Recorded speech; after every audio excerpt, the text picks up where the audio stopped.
Where's the fun in waiting? Play Sit and Go tournaments 24/7 only on Ace 2-3. This game involves an element of financial risk and may be addictive. Please play responsibly and at your own risk.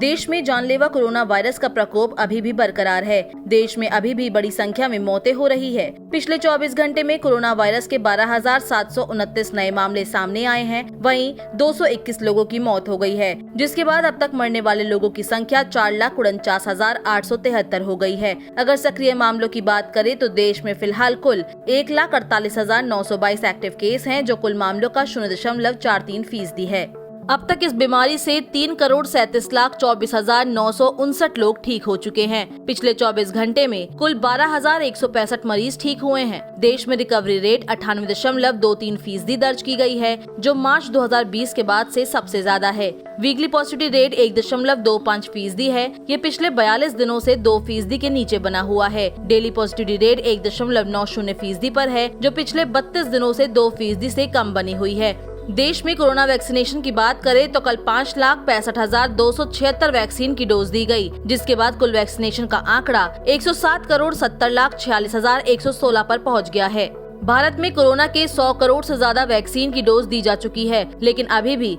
पूरी वयस्क आबादी का टीकाकरण नहीं हुआ। वहीं अभी भी ऐसे लोग हैं जिन्होंने दूसरी डोज नहीं ली है। इसलिए अब कोरोना वैक्सीनेशन में तेजी लाने के लिए प्रधानमंत्री नरेंद्र मोदी ने हर घर दस्तक अभियान की शुरुआत कर दी है। देश ही नहीं, दुनिया भर में वैक्सीन लगाई जा रही है। वैक्सीन के बावजूद भी यूरोप कोरोना महामारी का केंद्र बना हुआ है। विश्व स्वास्थ्य संगठन यानी WHO के शीर्ष अधिकारियों ने कहा है कि यूरोप में पिछले महीने कोरोना वायरस के मामलों में 50% से अधिक की बढ़ोतरी हुई है, जिससे टीकों की पर्याप्त आपूर्ति के बावजूद ये महामारी का केंद्र बना हुआ है। विश्व स्वास्थ्य संगठन की तरफ से कहा गया है कि यूरोप और मध्य एशिया के 53 देश आने वाले हफ्तों में कोरोना वायरस महामारी के पुनरुत्थान के वास्तविक खतरे का सामना कर सकते हैं, जो पहले से ही संक्रमण की एक नई लहर से जूझ रहे हैं। संगठन ने इन देशों में कोरोना वायरस की एक और लहर के खतरे का अंदेशा भी जताया है। वहीं देश भर की बात की जाए तो देश में 18 साल से ऊपर के लोगों को कोरोना का टीका लगाया जा रहा है। 18 साल की उम्र के ऊपर की लगभग 94 करोड़ आबादी का वैक्सीनेशन इस साल दिसंबर के अंत तक करने का टारगेट रखा गया है। ऐसे में केंद्र सरकार वैक्सीनेशन में किसी तरह की कोई ढिलाई नहीं करना चाहती। हालांकि देश में कोरोना वायरस की स्थिति जैसे जैसे नियंत्रण में आ रही है,